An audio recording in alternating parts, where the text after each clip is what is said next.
which are just focused around mining bitcoins and then reselling.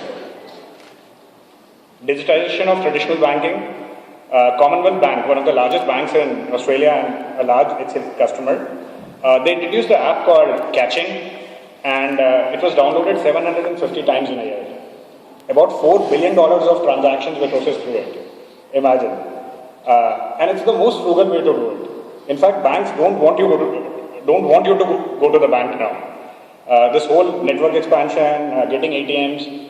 If you go to Japan, most of the banking is driven by NFC and mobile banking. And the day 4G takes off in India, I at least potentially see a huge play for 4G and NFC in India in the banking sphere. Interesting case study. Another one from one of my favorite countries for social and digital media, Australia. The reason why I say this is a lot of innovative thinking is coming from Australia in digital marketing. It's not Singapore, it's not New York, it's Australia.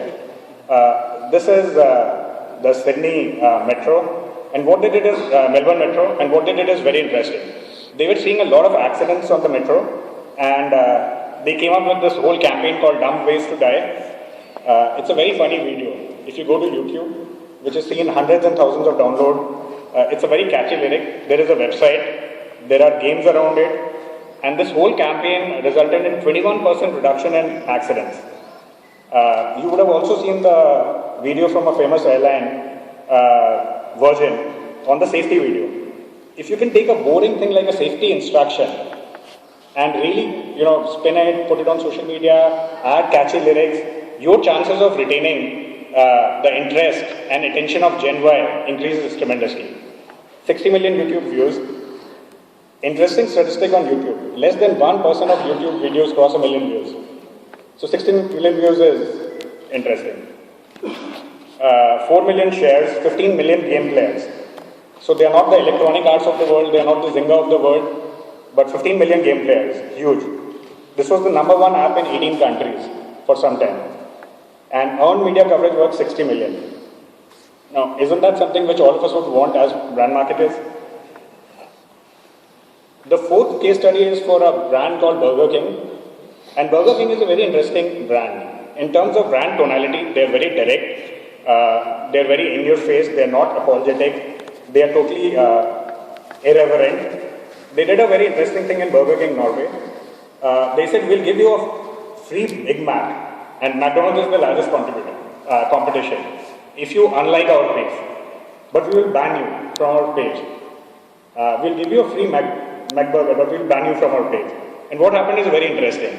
They went down from 38,000 fans to 8,000. But they were okay with it. They said it's more valuable to stick to 8,000 fans, mine them, really develop exponents, loyalists out of them, than to stick to 38,000 fans and try to grow that. And what is interesting is there is a media study which was done, which shows that just 20 more engaged fans are worth more than 75 unengaged fans who've just liked you. I call it the rise of the super fan. A lot of brands drive reach on social platforms, go for reach acquisition strategies, pay agencies or their marketing teams dollars to drive reach. I think that's a very worrying trend, because what is happening is the rise of super fan. These are people who are really involved with your brand, vis-a-vis just following your brand. Interesting HCL experiment which we did and which worked very well. One of the biggest challenges in IT is attrition, second is retention, and third is how do you actually hire talent and actually get them to join you. Our industry phenomena is people take offer letters and often don't join. The business problem given to the marketing team was how do you reduce the alarming renegade and boost pre-joining engagement so that when employees or prospective employees whom you have given offers to join the company, they already know enough about the company, they can hit the ground running and they don't drop out and explore other offers. We gamified it, we created avatars, we gave them points, and we launched the app. So every time you got a HCL offer letter, you still get it. You get it with a link to a game. You go and play the game, you get points, there are awards to be unlocked, there are mysteries to be chased, and overall renegade rate went down by 6% in a quarter, which is huge. 62% of the candidates who got the link played the game, and the chances of a non-player dropping were 10 times higher.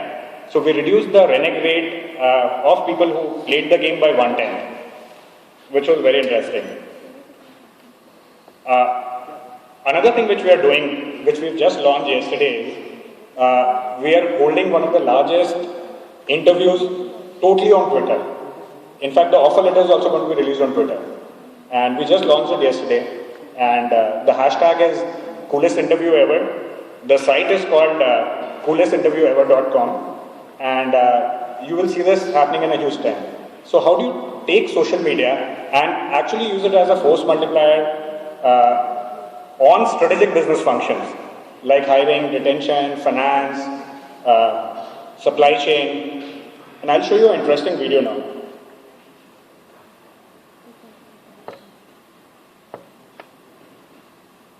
So this video was crowdsourced and...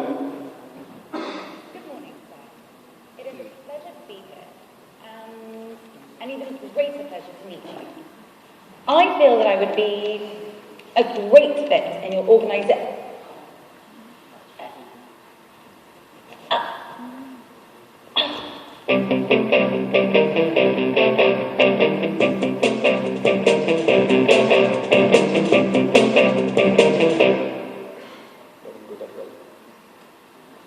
Let me show you one more.